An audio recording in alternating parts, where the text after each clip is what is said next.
ఈరోజు బావతో నా పెళ్లి. మా ఇద్దరికీ ఇష్టం లేదు. అయినా చేసుకోక తప్పటం లేదు. ఇంట్లో అందరికీ ఎంతగానో చెప్పి చూశాము. కానీ మా మాట ఎవ్వరూ వినిపించుకోవడం లేదు. పెదనాన్న కూతురు ఎవరినో ప్రేమించి పెళ్లి చేసుకుందని, నాకు పెళ్లి చేస్తే వాళ్ళ బాధ్యత తీరిపోతుందని వాళ్ళ ఆలోచన. నాకేమో బాగా చదవాలని కోరిక. ఆ తర్వాతే పెళ్ళైనా, ఇంకేదైనా అని అనుకున్నాను. బావనేమో ఇంకో అమ్మాయిని ప్రేమిస్తున్నాడు. అత్తయ్య చచ్చిపోతాను అని బెదిరించారంట. బావ వేరే అమ్మాయిని ప్రేమించి నాతో పెళ్ళికి కూర్చుంటున్నాడు అని నాకు బావ పైన చాలా కోపంగా ఉంది. ఇవేమి తెలియని నా ఫ్రెండ్స్ ఏమో మీ బావ చాలా అందంగా ఉన్నాడు. పెద్ద ఉద్యోగం చేస్తున్నాడు. నీకేం కావాలి అని నన్ను అందాలమెక్కిస్తున్నారు. మనసు లేని మనుపు వ్యర్థమని నా అభిప్రాయం. కళ్ళనిండా నీళ్లతో, గుండె నిండా భారంతో పందిట్లోకి అడుగుపెట్టాను. బావ మొహంలో చిరునవ్వు కూడా లేదు. నన్ను చూడగానే దీన్నా నేను చేసుకోవాలి అన్నట్టు మొహం పెట్టాడు. నాకు మండిపోయింది. ఏయ్, ఏంటా చూపులు? తల దించు అని పెద్ద వదిన అనటంతో కిందికి చూస్తూ వెళ్ళి పీటలపైన కూర్చున్నాను. కాసేపట్లో మా పెళ్లి జరిగిపోయింది. అప్పగింతలపు అందరూ ఏడుస్తారు కానీ నాకు ఏడుపు రాలేదు. మీరు నా బాధ్యత దించేసుకోవాలని అనుకున్నారు. అతను నేనే వద్దు అన్నాడు.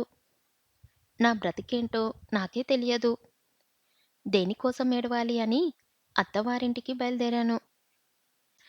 శోభనమని చెప్పి బావ రూంకి పంపించారు. నీకు నాకు ఈ సంబంధం లేదు అని వెళ్ళి బాల్కనీలో పడుకున్నాడు. నాకు కూడా అవసరం లేదు అని డోరు వేసేసి నిద్రపోయాను.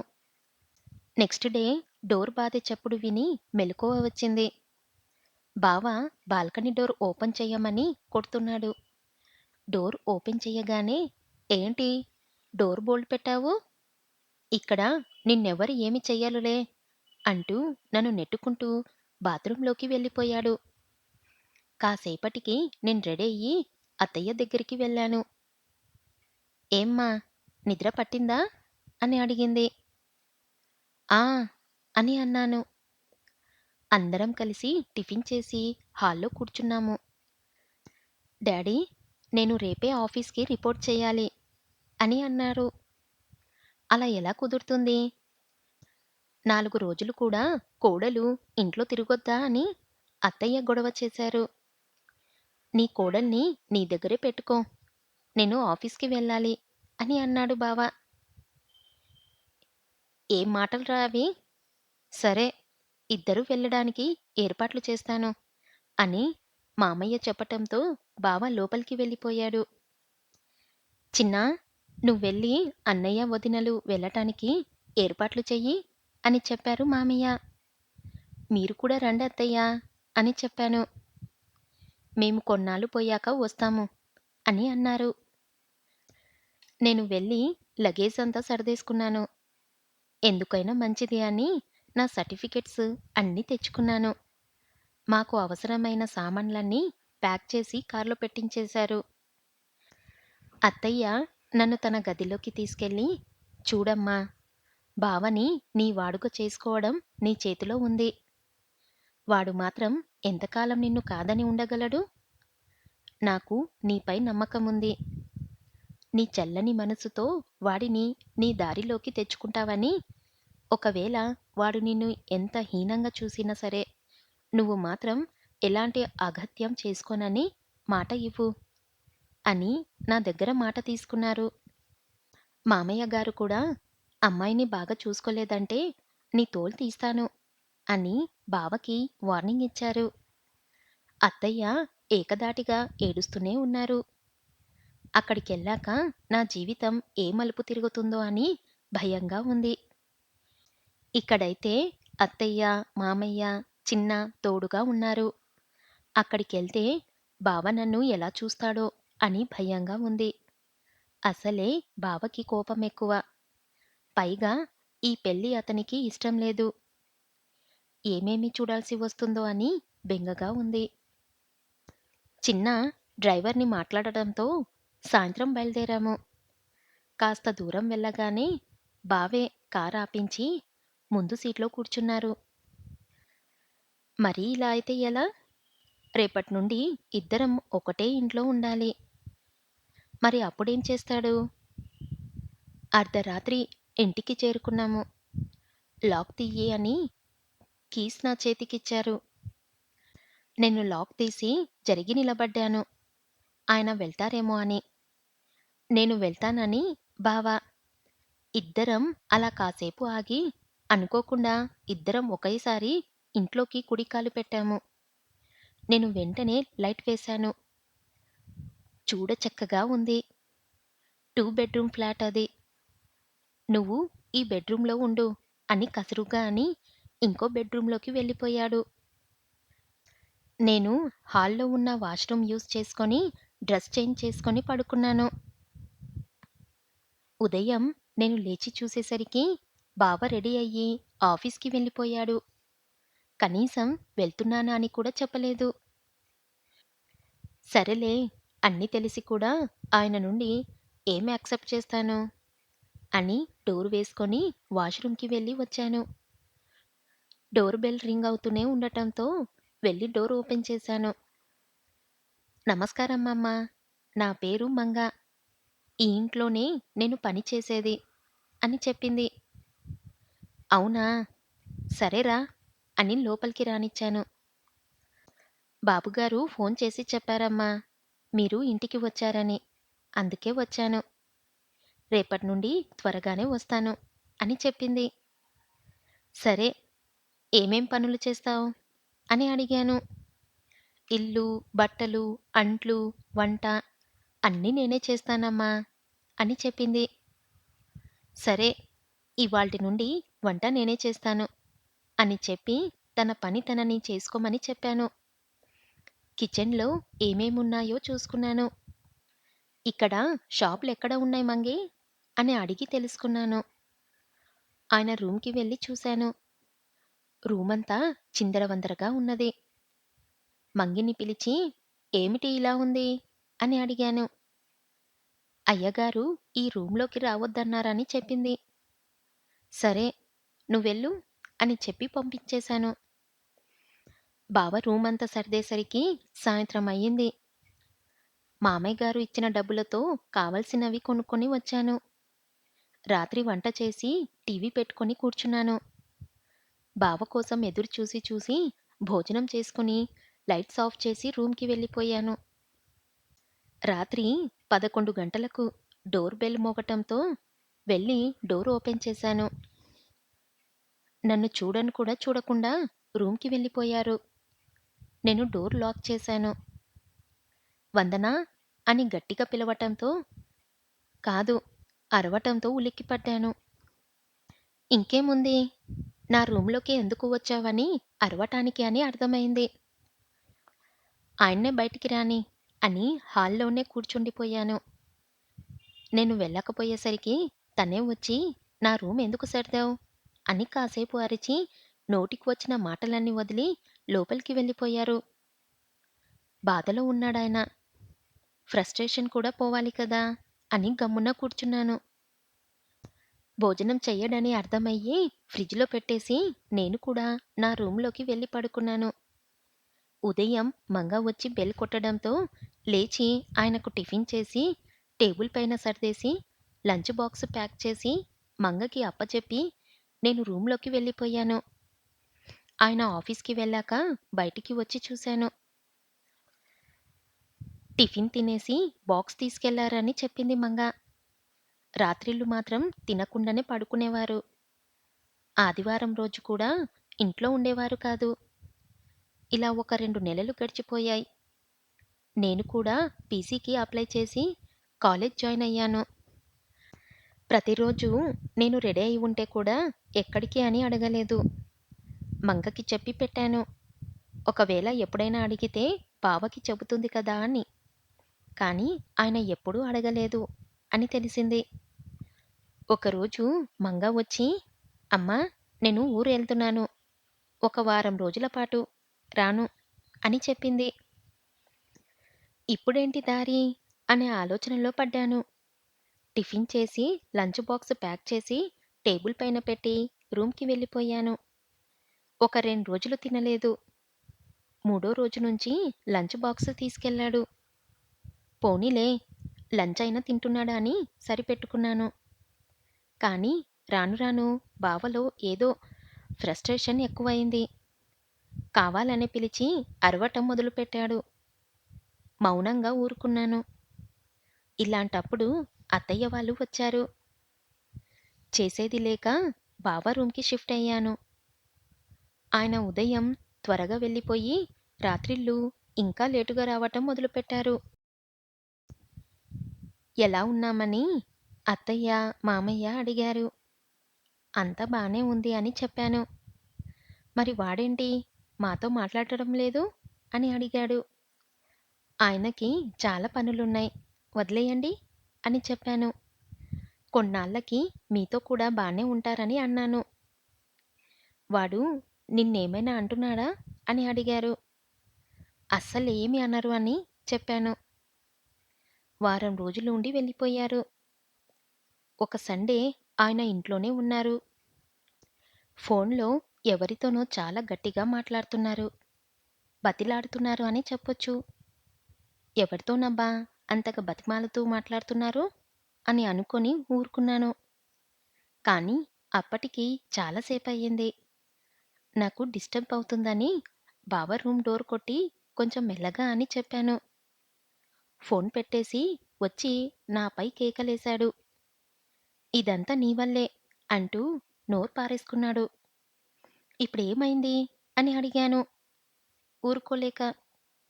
నీ వల్లే ఆ అమ్మాయి నన్ను వదిలేసేటట్టు ఉంది అని అన్నారు.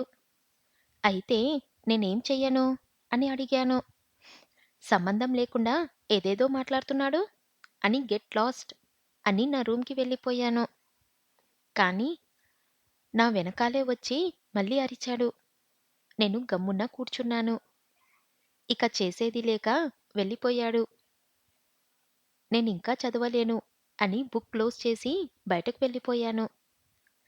ఒక గంట తర్వాత ఇంటికి వచ్చాను. ఆయన లాక్ వేసుకొని ఎక్కడికో వెళ్ళిపోయాడు. నా దగ్గర ఆయన ఫోన్ నంబర్ కూడా లేదు. చేసేది లేక మెట్లపైన అలానే కూర్చుండిపోయాను. రాత్రి 12 గంటలకు ఇంటికి వచ్చాడు.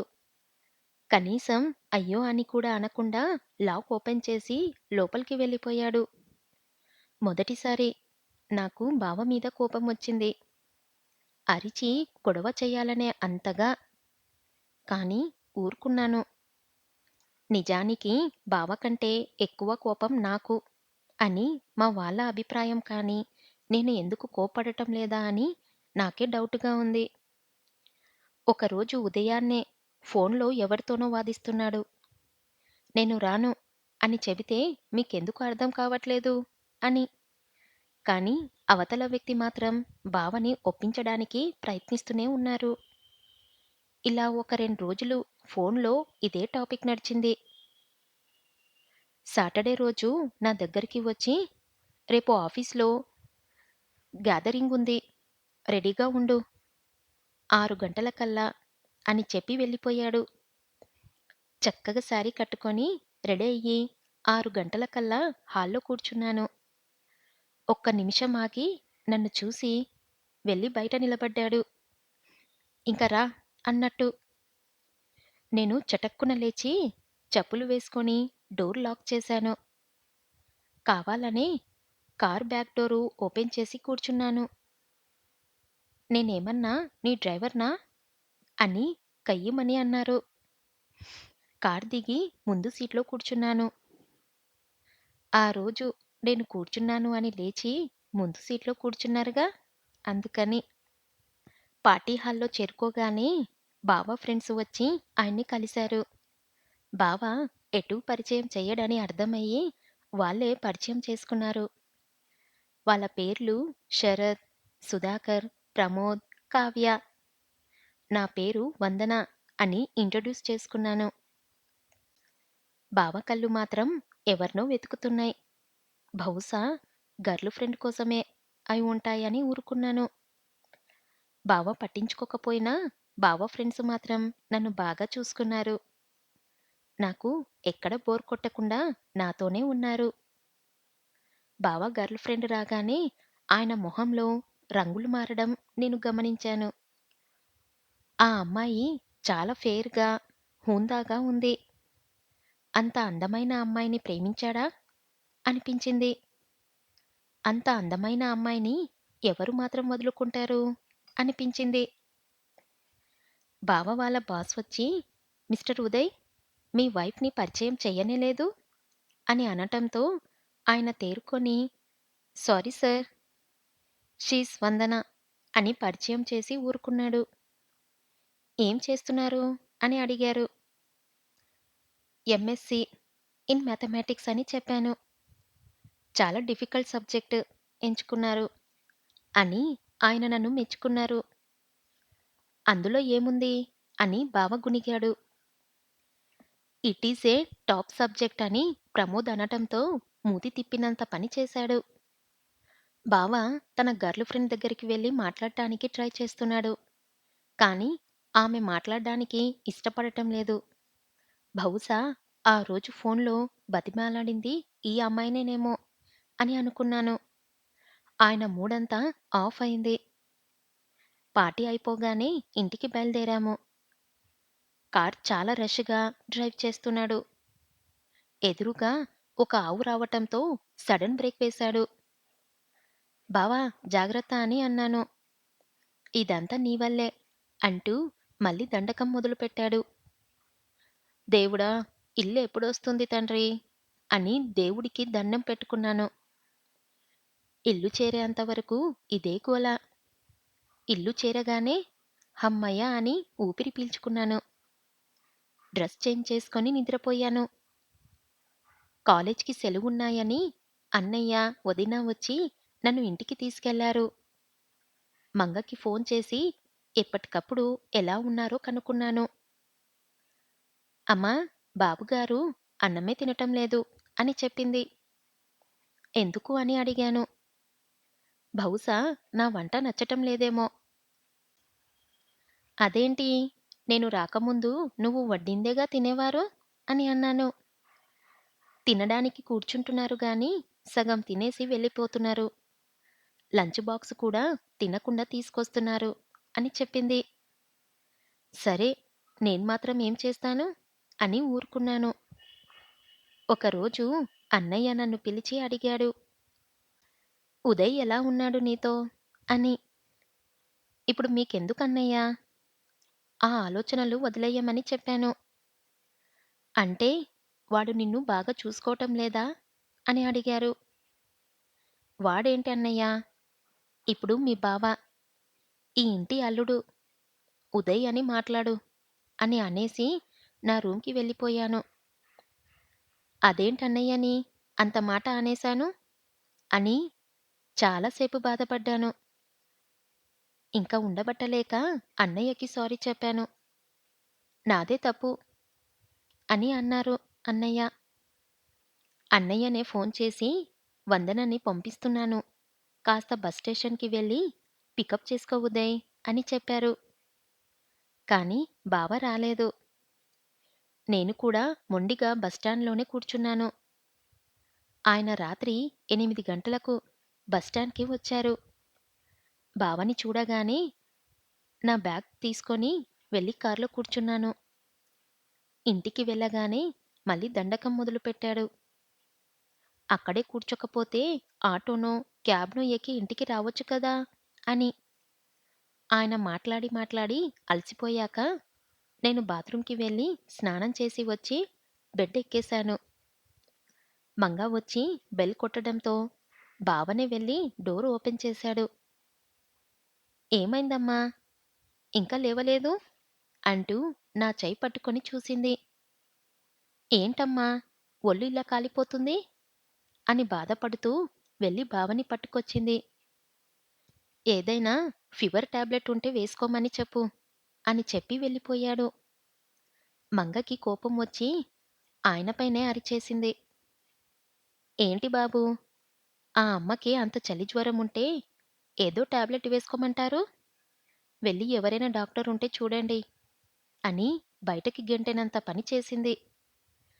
మంగ ముందు పరువు పోతుంది అనుకున్నాడో ఏమో! వెళ్లి డాక్టర్‌ని పిలుచుకొచ్చాడు. డాక్టరు వచ్చి చెక్ చేసి 103 జ్వరముంది. చల్లగాలిలో ఏమైనా తిరిగారా? అని డాక్టర్ బావని అడిగాడు. లేదు అని అబద్ధం చెప్పాడు. తడిగుడ్డ వెయ్యండి తలపైన. అలానే కాస్త కాళ్ళు, చేతులు తుడవండి. ఆమె చాలా వీక్‌గా ఉన్నారు. బలమైన ఆహారం ఇవ్వండి. ఈ మెడిసిన్ 4 గంటలకోసారి వేయండి అని చెప్పాడు డాక్టర్. అయ్యా!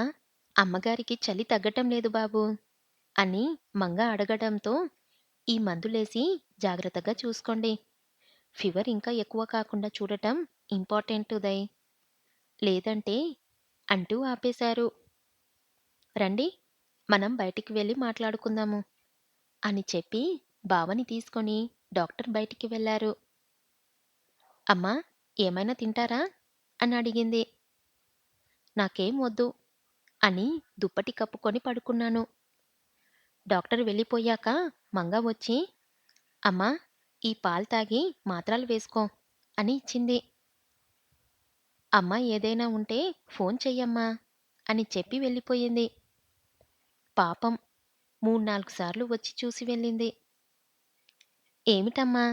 బాబుగారు మరీ ఇలానా మిమ్మల్ని చూసుకునేది? పొద్దున లేచినప్పటి నుండి మీరు ఆయన పనులు ఎన్ని చేయటం లేదు? మీకు ఒంట్లో బాగలేకపోతే మిమ్మల్ని ఎలా వదిలేస్తాడు? అని దాని బాధంతా వెళ్ళగొక్కింది.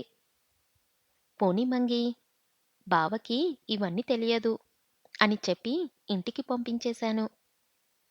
మంగకి జ్వరం రావటంతో ఫోన్ చేసి, నేను రాలేను బాబూ అని ఆయనకి ఫోన్‌లో చెబుతుంది. నా కోసం పాలు, టాబ్లెట్ టేబుల్ పైన పెట్టేసి, ఇవి తాగి మెడిసిన్ వేసుకో అని చెప్పి వెళ్ళిపోయాడు.